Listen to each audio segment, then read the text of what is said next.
Peter, he's the spokesman and the coordinator for the Crisis Communication Department of the Federal Crisis Center of Belgium. He experienced a couple of minor and bigger crisis situations over the last months and years. So I'm happy to give you the word, Peter. Thank you, Hugo. Hello, all of you. I will give you a small presentation, an introduction about my speaking note on the 1st of July for the CIP Conference. First of all, like Hugo told, I'm spokesperson of the Belgian Federal Crisis Center. And my role there is, of course, being spokesperson, but besides that, also to coordinate and to plan for the crisis communication for our institution, but of course also together with all other authorities in our country on the provincial level and on the municipal level. What is important there is that we also have launched 2 years ago, together with the team of Hugo, a support team, crisis communication, of which I will speak immediately. And that team is trained by and coordinated by us, and that's an important element in the communications on the 22nd of March. Let's start about that specific day, which we will keep in mind for a long time. On the 22nd of March, we had planned communication training with that support team in crisis communication. And all of a sudden, we received some messages about incidents in the airport of Zaventem, Brussels National. And that was not the first time in Belgium that we received some informations in that kind, but it was the first time with that impact, with victims as well in terrorist incidents. But we have had already an attack a few years ago in the Jewish Museum, where in Brussels, where also some dead people were to deplore. And last year, we have seen coming closer the terrorist threat. We have had the attacks at Charlie Hebdo in Paris. We have had the attacks in November last year in Paris as well. And at that time, we also have had the lockdown in Brussels. That period of terrorist threat was for the Belgian authorities and of course for the Belgian citizens a specific moment, a lot of emotions, perceptions that came up and which had to be covered in our communications.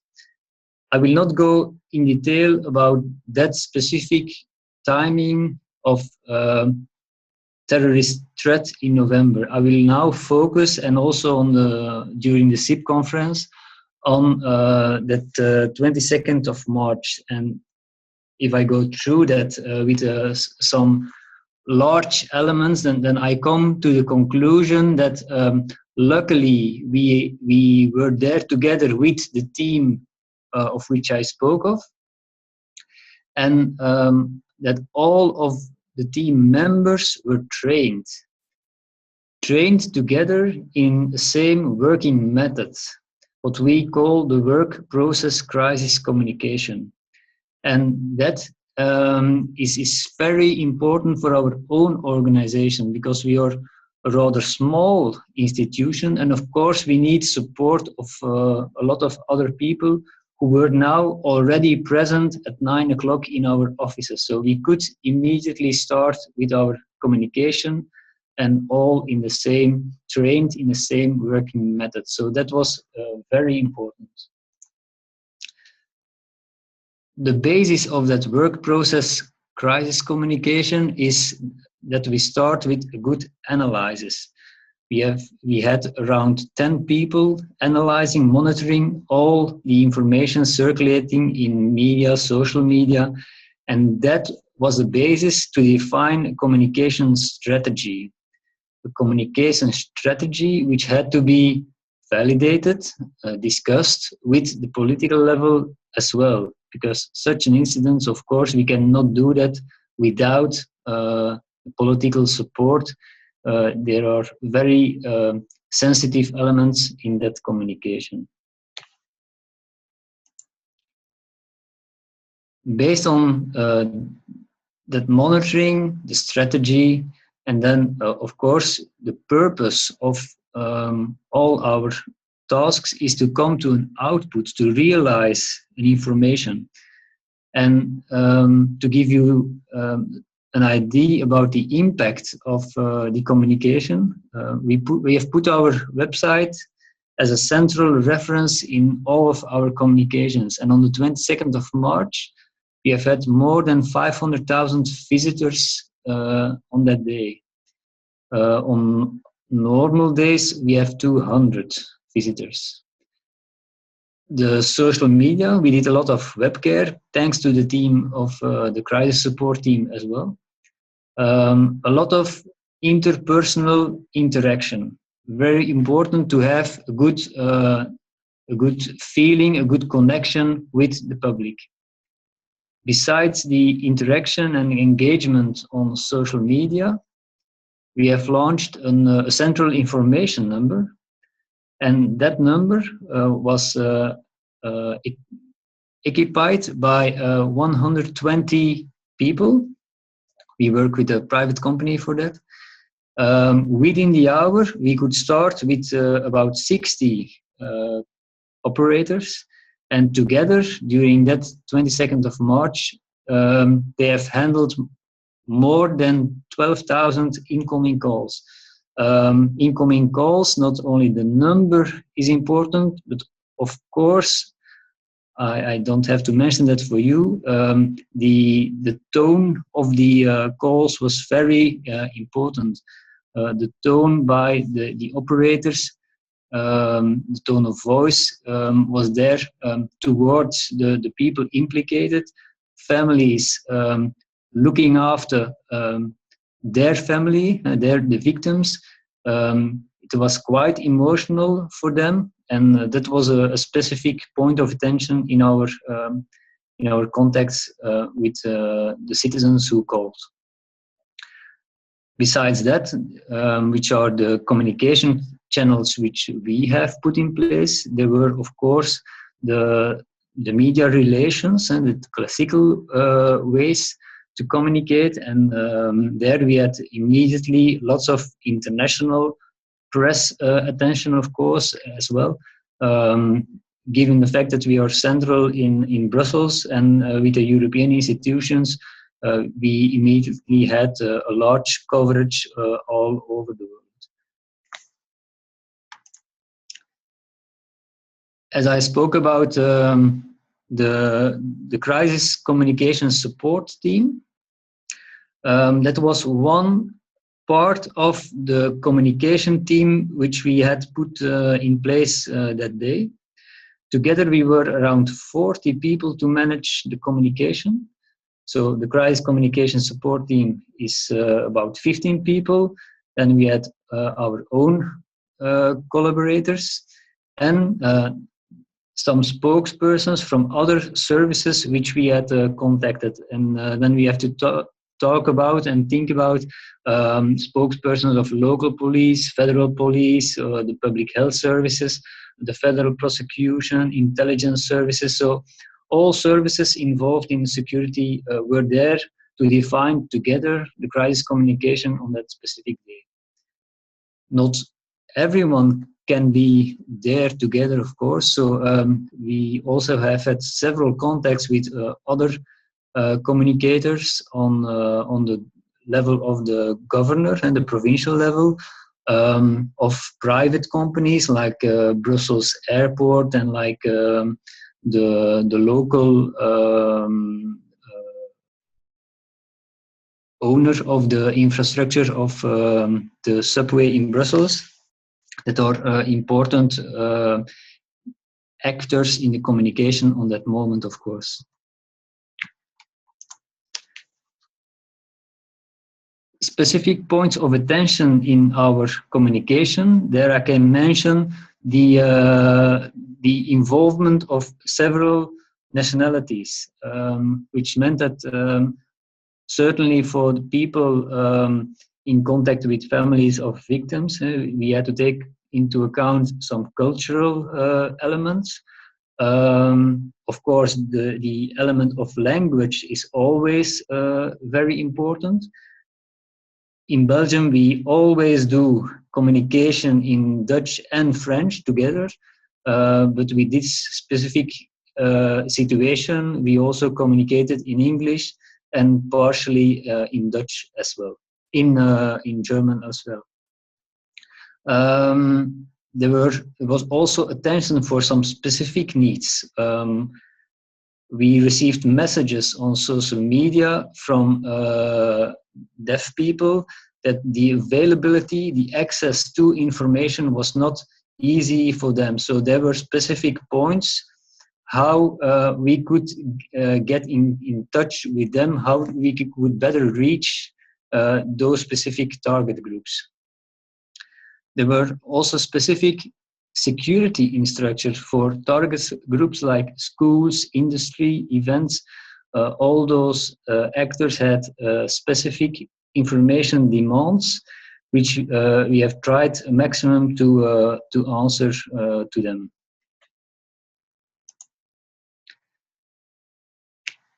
And then, not to forget, of course, attacks like that with 32 dead victims have an enormous impact emotionally, not only for the victims, the families itself, but also within the team, the communication team, and a lot of solidarity amongst citizens. And that is very important in what we have tried to do as a strategy for our communication, was being there for them to respond on their demands for information, on their feelings, on their the rumors that circulated, to be there with the communication for them. Because it is normal that after such an attacks, people have questions about their safety and so on. So being there was the central lead in our communication, trying to support them in those difficult moments. Afterwards, mostly people involved in the situations remained with a lot of questions about their luggage, about public transport, about medical topics, mental health as well, assurances. So that were all elements that we had covered together with all those participants. And not to forget as well the public commemorations, where safety and security element always came up when organizing such an events. So that was briefly what is the lead of my presentation on the 1st of July at the CIP conference. Okay, thank you, Peter. Very insightful. I have a couple of questions, but and there are also a couple of questions by the participants, but I do suggest we keep them for the end of this webinar, and then you and Timothy, they can both answer or address all these questions. And Stan, he will run this Q&A session. You mentioned at the beginning of your talk that it was so important to start with the analysis of all the messages that are coming in. And one of the keynote speakers, Dr. Timothy Summers, he's an expert in analyzing media, looking at data on the internet. He calls himself an ethical hacker, a whistleblower. I call him a hacker with a PhD. I know Timothy Summers for a couple of years now. He's one of the top people in the US, knowing everything about cybersecurity. And I'm very happy to introduce Dr. Timothy Summers as one of our keynote speakers. So, Tim, I guess you're on. Yes, I'm here. Do I just start the video now, or? Yeah, it will be nice that we can all look at you. Okay. And see how you. You can. Yeah, there we go. Can you see me now? Yeah, you look very fresh in the morning, because actually it's about 7 in the morning in Washington, isn't it? It is. Good morning, Tim. Good morning. So welcome. Maybe just a short introduction about who you are, what you're doing, and then we would love to hear you talking, hoovering a little bit over your presentation you're going to give on the 1st of July. Sure. So I'm Tim Summers, Dr. Tim Summers. I'm, as Hugo said, he likes to refer to me as a hacker with a PhD, which I think is actually something that I really have sort of taken to. So thank you for that, Hugo. My background is I'm a hacker, professor at the University of Maryland College Park, and a consultant expert, and really across hacking, cyber intelligence, media analysis, data analysis, a lot of different pieces. And what I really like to say is that, I do cyber and risk strategy, really with a specialization in identifying cyber risks and sensitivities within public and private sectors.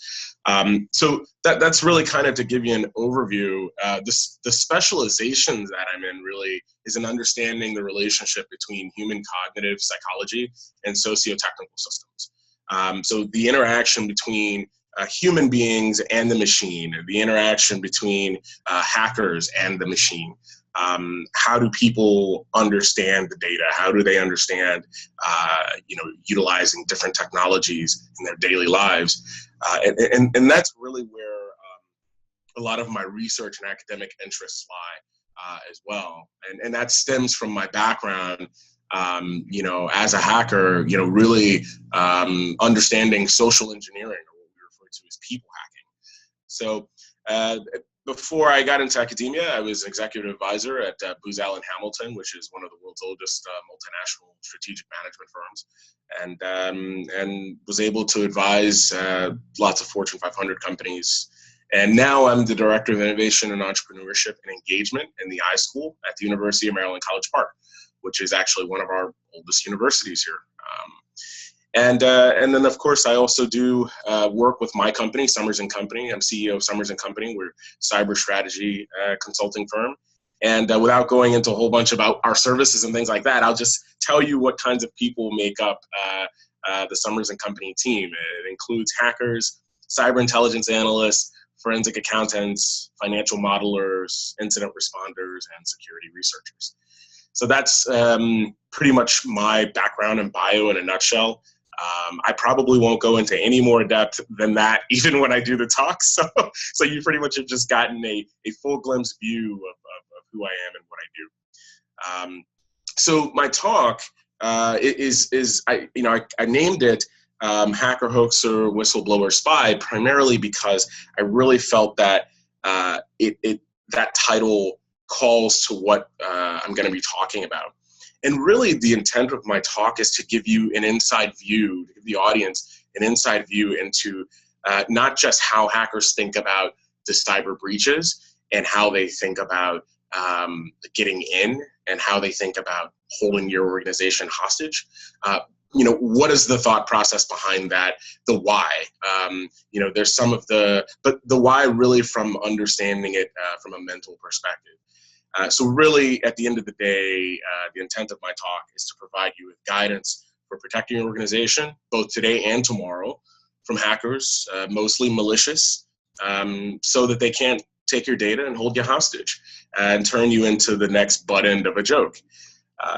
So what I wanted to do is sort of share a few statistics. I really find that webinars are the most interesting when I hear some, really telling stats. So some of the most recent statistics that have come out are as follows, and this was based on a study done by IBM and the Ponemon Institute. And at current, we're saying that the average total of a breach, of a data breach, is $3.79 million, which is pretty heavy. That's gone up year over year. We're now looking at an average of $154 average cost per lost or stolen record. So if you really want to get a true understanding of the cost to an organization, the next time you hear about a breach and you hear that 1 million records or 2 million records or however many millions of records were stolen, to get a true understanding of the cost of that breach to the organization, you could use the 154 per record multiple, which will give you an indication, not necessarily of how much cost is coming off the bottom line today, but perhaps how much cost it's gonna impact the organization over some time. We've also seen a 12% increase per capita in breach costs since 2013. So costs are mounting. We're even starting to see, in some cases, the CEO is being directly held responsible for the breaches, where they're being considered. It used to be that we could say, the executive could say, well, my IT guy was handling that, or my director was handling that. And the breaches are now happening at such large pace and large scale that it really has become almost impossible for the CEO to not at least have their hands in some way, shape, or form touching cybersecurity. And we're finding that it's becoming a huge discussion piece for the board meetings.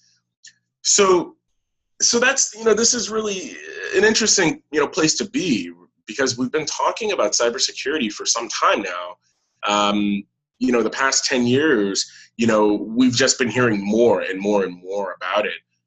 In fact, when I first went into the field, we didn't even call it cybersecurity, because then, back, at that point we were referring to it as information security and then information assurance. And so the names of what cybersecurity even is has changed just over the past 10 years. And the pioneers of the internet really thought about the free distribution of data more so than the protection of it. Everyone knows that the internet was really founded and based on research practices and sharing research data. So that's very much reliant on the free flow of information. And so security is really causing us to relook at how we share information, how we share data, and how we collaborate.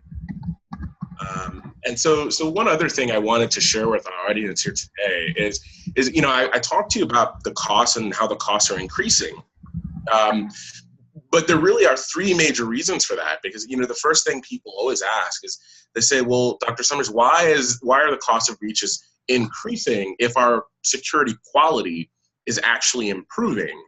And if you think about it, really, the quality of our security today is much better than it was, 10 years ago, right? And so those three reasons are very simple. First, cyber attacks have increased in frequency and in the cost to remediate the consequences. So we're talking about, there are substantially more cyber attacks, and the cost to actually address those cyber attacks are going up. They're not coming down either. And so one of the things that my group and I have recently done is, and you actually, the audience here today is getting this sort of as an exclusive announcement here. We recently started a site called WikiBreach, which is dedicated to communicating to the public about cyber breaches as they happen. And so if you get an opportunity, check out wikibreach.org. We're actually getting ready to post our end of the month review, where we will show and discuss all of the different cyber attacks that have happened, or cyber breaches that have happened in the month of May in 2016. And we're really proud of this effort, but it really is to show the increased frequency to the public. Unfortunately, not every country or state or municipality requires that every business inform the public about about cyber breaches that have happened, even if they do impact the consumers on a personal level. The second major reason for the contribution of higher costs is the consequences of lost business are having a greater impact on the cost of the breaches themselves. We're finding that businesses are actually seeing severe financial consequences. We saw the cost increase from a total average of 1.3 million in 2014 to 1.5 million in 2015. So the costs are going up and up. And these costs that we're talking about really include things like abnormal turnover of customers, increased customer acquisition activities, reputation losses, diminished goodwill. And these are all things that cyber communication strategy can help address. And that's something that we'll talk about as well when I do my talk at the Institute. And so for the CIP Conference. So data breach costs really are associated with detection and escalation. And those have also gone up as well. But the cost for actually detecting cyber breaches is going up. And a lot of that has to do with the fact that the cyber breaches themselves are actually becoming more complicated. So in gist and overall, really, the primary topics of my talk will touch on three very specific points and three takeaways, really, that I want the audience to really get a real feel for. When you leave the talk, it is my goal and intent that you'll leave with a better, renewed, and refreshened sort of perspective on these three things. One, the importance of intelligence, strategy, and communications in your overarching cybersecurity plans. These things are really important, and unfortunately, they're still quite nascent in terms of being used in cybersecurity strategy and planning for organizations. I'll also share with you insights from real lived experiences that have cost companies and countries hundreds of millions of dollars, and in some cases billions and up to trillions. And then I'll also provide some situations where chief executive officers were forced out of their own companies, corporate reputations were destroyed, and consumers completely lost their belief in their favorite retailers because of cyber breaches. And thirdly, I'll share guidance with you for keeping hackers at bay today and into the future. And this guidance will really protect your organization and its data as we enter really incredibly tumultuous times. And so that's really the overview of my talk and a few stats. Okay, thank you, Tim. I really look forward to this talk, definitely. I just have a very small question, and then with this question, we might kick off the Q&A. I know that you were a lot on the major news channels in the US over the last months, partly also due to the terror attacks in Europe. And linking this back to Peter Mertens, who's also one of the keynotes, was first here.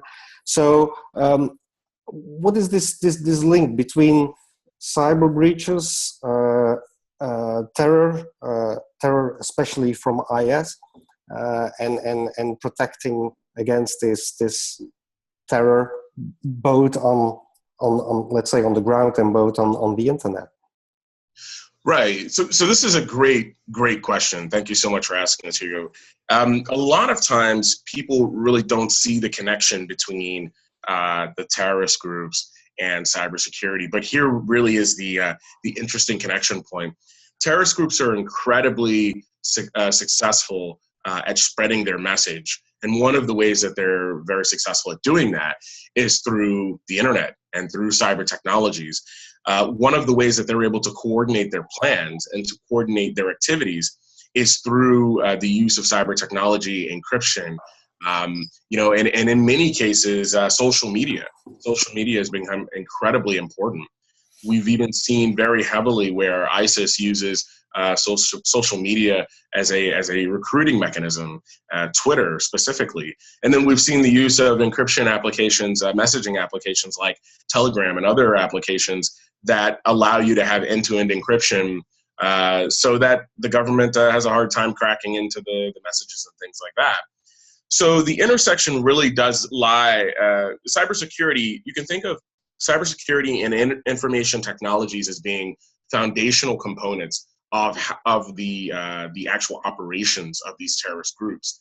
And to be quite frank, they have publications that they produce on their own that are incredibly high tech and very well done. It's obvious that from what we know, many of the folks that are in those organizations, those terrorist groups, are incredibly skilled IT and cybersecurity folks. So therein are the biggest linkages. Okay, thank you, Tim. So over to the Q&A. Hi there, Tim. Thank you very much, Peter and Tim, to give the insight. We have received some interesting questions. One for Peter, I would like to start with a few questions. How did you get notified that there was an attack going on at the airport, Brussels airport?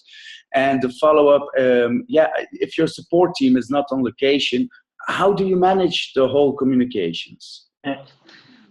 I do exactly know where I was at the moment that I was notified, as often in such a situation is something that you never forget.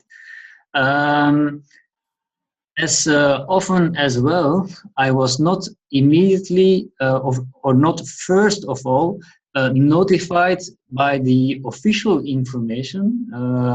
I mentioned, I noticed it on social media. I was at the train station to leave to work, and I was with a colleague, and she got a phone call from her husband who was at the airport.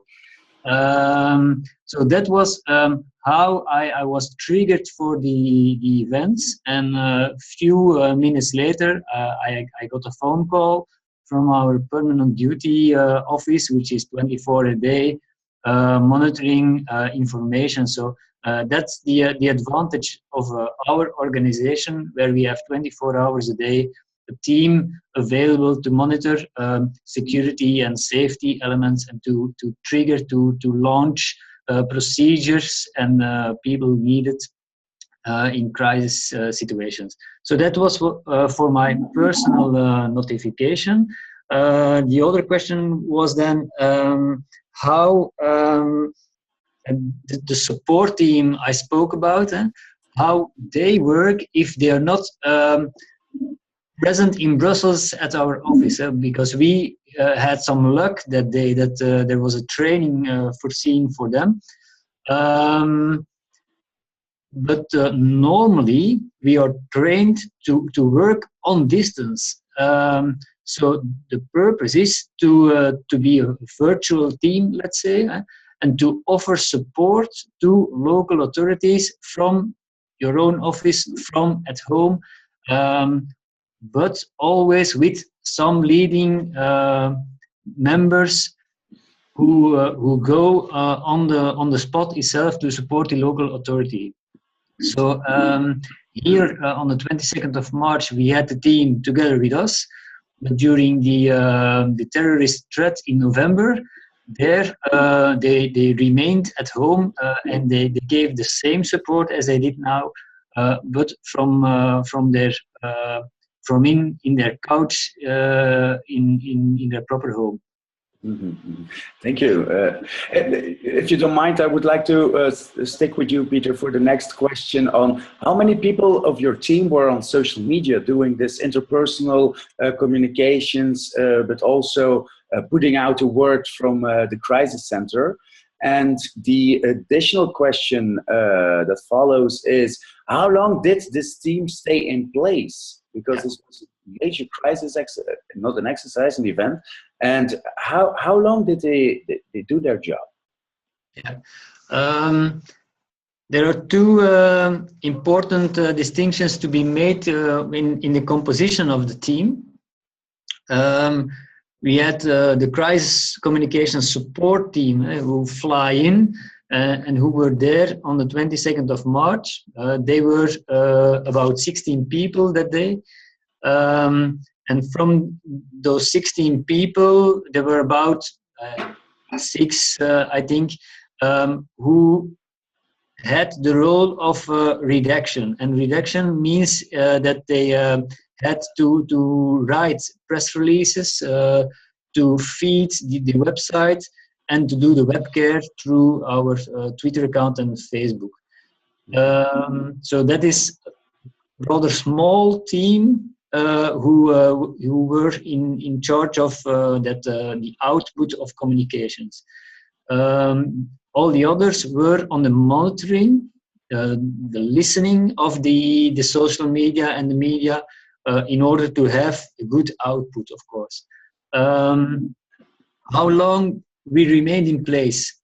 The crisis support team was there mostly on the 22nd of March.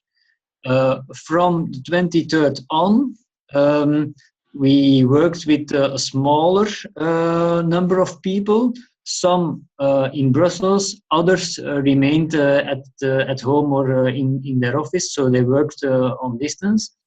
And from 3 or 4 days later on, we have told them that they could leave the job. But meanwhile, we had put in place other collaborators, other colleagues of the crisis center, who filled in, of course, the tasks and the roles which are identified in the work process crisis. Yeah, one follow-up on a personal level. I've had some encounters with you during that crisis situation, and I've never had the opportunity to ask you, but now is a perfect opportunity, because you were the spokesman and also the coordinator of the whole crisis communication team. When did you go to sleep? When did you have any sleep at all during that week? Well, it was an important lesson after the terrorist threat in November. At that time, I've had several nights where I hadn't slept, and it has an impact on your energy, on your focus, on your feelings, on your possibilities to act. So when the attacks on the 22nd of March happened, quite often we have put in place a better organization of our proper resources, of the team, of ourselves, to get a shift exchange in order to have that continuity, because that's a very important element. All right, thank you, Peter. Timothy, I have a question, and it's immediately the $1 million question from one of our members. So I will give your bank account number to Jan de Voort. Regarding ransomware, Sure. do you pay or don't you pay? Well, really, everyone's situation is going to be different, right, in this case. But if I were to give some general advice here, I would say don't pay if you can possibly avoid it. This is actually contrary to the advice that the United States Federal Bureau of Investigations gives. The FBI actually says that if the ransomware is just so good that you have no choice, they usually say, we usually advise people to just pay. But I say, don't pay if you can avoid it, because at very least, it could mean some small inconvenience. At the very worst, it could mean a very, very huge problem. So it really depends on your situation. The second thing I would say is try to avoid ever being put in the situation where someone can take the data from a central place and hold it hostage in the first place. And really the best way to do that is to take precautions. Use backups, proactive antivirus, web, email, avoiding opening emails from people that you don't know. All of these really simple things. But the best thing that you can do today is try not to pay, and try to take all the precautions you can today. Mm-hmm. All right, thank you. Another follow-up is, what is taken into account when you talk about the cybersecurity costs? Some examples are given in the chat box: plugging the breach, the loss of business, lawsuits, compensation, etc. Yeah, so all of those things. I mean, including some of the things I mentioned earlier, the cost components, right? They usually include abnormal turnover of customers, right? And then you're also talking about increased customer acquisition costs, because now you actually have to do different kinds of campaigns to to sort of belay those concerns of the customers and consumers, to really make them feel safe using your services. A perfect example of this was Target. Target had to do an insurmountable amount of work saying, hey, no, it's okay. We figured this out. We plugged this breach. And then that's, of course, when you're talking about reputation losses. We've even seen in some studies that publicly traded companies, their stocks can be hit as much as a couple percent, purely just off of loss of reputation. And we know from business, academia and business literature that reputation is actually incredibly important for the success and profitability of an organization. And then the other thing is diminished goodwill. These things all have tangible, quantifiable, figures associated with them. Of course, most of the time we rely on the bean counters to tell us, what those numbers are, but there are, quantifiable, there's quantifiable data there. Mm-hmm. All right. Thank you. Question from Wim. Do you have knowledge of internet terrorist activities during the recent terrorist attacks in Europe or other ones? Yeah. Yes. So we actually have a really, really good network. Our network really is a global one. A lot of that comes from, Summers and Company really does have the place where we, because of many of our team's past experiences in the hacking community, and then of course many of us have gone on and advised the U.S. government. In fact, a lot of us, have worked at high levels of government advising on cybersecurity issues. We also have relationships that are in some of the very well-known hacking groups that are out there. We also have networks at various universities around the country and around the world. So our network actually provides us with global coverage of different cyber activities as they're happening and where they're happening. And then utilizing our cyber intelligence perspective and approach, we're able to sort of ascertain, what terrorist activities may be related to various cyber attacks or cyber breaches or cyber activities and things of that nature. So the simple answer to the question is, yes, we do have knowledge of attacks that are going on in other places. Very nice, very interesting. Another one we received is from Jan. Horizon Scan states cybersecurity breaches as #1 on organizations' risk lists. What does this mean for countries' risk lists? That's also on top of there. That's a great question. Thank you for asking that one.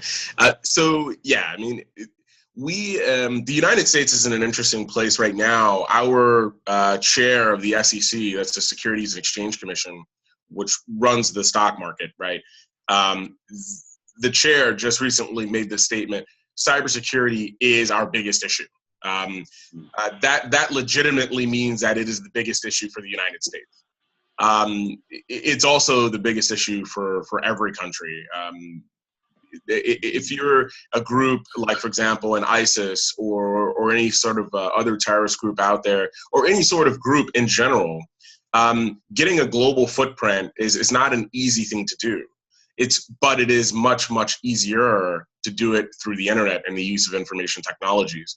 So at this point, really we are seeing that countries are going to have to completely up their game in terms of their perspective, even understanding what these cyber breaches are and what they mean for them, and even the protection of our everyday citizens. So it's a #1 for everyone.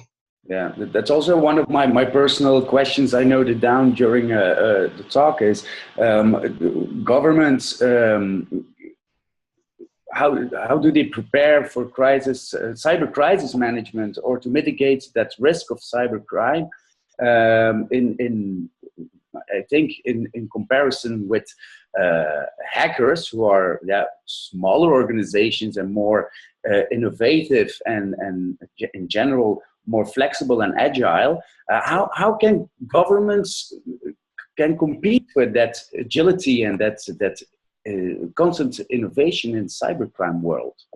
Right, right. And really, right now, governments are not doing a great job at that at all. And that really boils down to governments recognizing that this is a problem that actually needs to be addressed in like kind, in the sense that hackers are being very agile and very innovative. In order for government to compete, it also has to be very agile and very innovative, at least on the cyber front. And so what we're finding is that government organizations are actually leaning on tech companies and hacking groups to get insights on how to respond and how to understand the situations and the threats. The other thing is that, in many cases, you're now starting to see sort of vigilante hacker groups spin off from government organizations in general.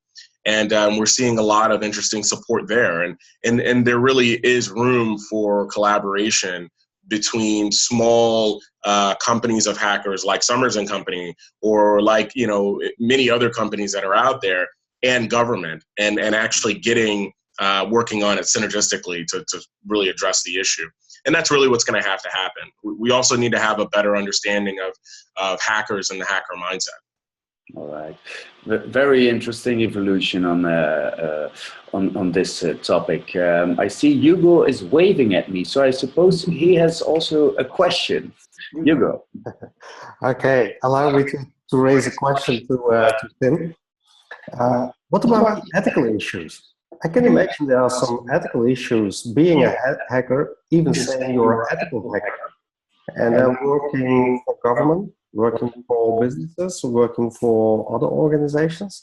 So there must be a very thin line between passing that border, that ethical border, and not. Sure. I have your view on that, Tim.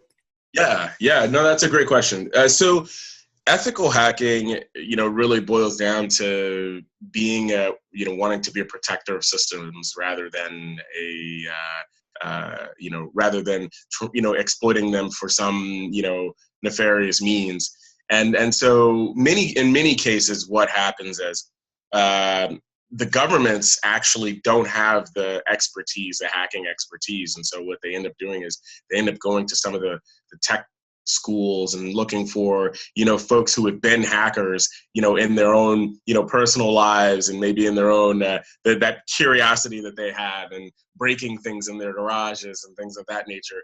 And really the US government, along with most other superpowers in the world, have all decided, hey, look, we're going to start hiring these people and asking them to help us, because we obviously don't understand how to address this stuff. And really, my personal story, I started out as a curious kid, breaking into things and that I probably shouldn't have. But it gave me the insights and the perspective to say that I wanted to protect my own family and my own friends, from some of the malicious guys that I knew. So from the ethical perspective, really understanding hackers and whether a hacker is good or bad boils down to understanding intent. It's about understanding whether or not the person's intent is to help or to destroy. And so understanding that is very important. Yeah. I hope that answers the question a bit. Yeah, thanks, Tim. I have a question for Peter. Thank you, Timothy, because also we have to round it up a little bit. An interesting question from Dirk is, if approval is needed for statements from the political level during a terrorist attack, how many people need to give approval?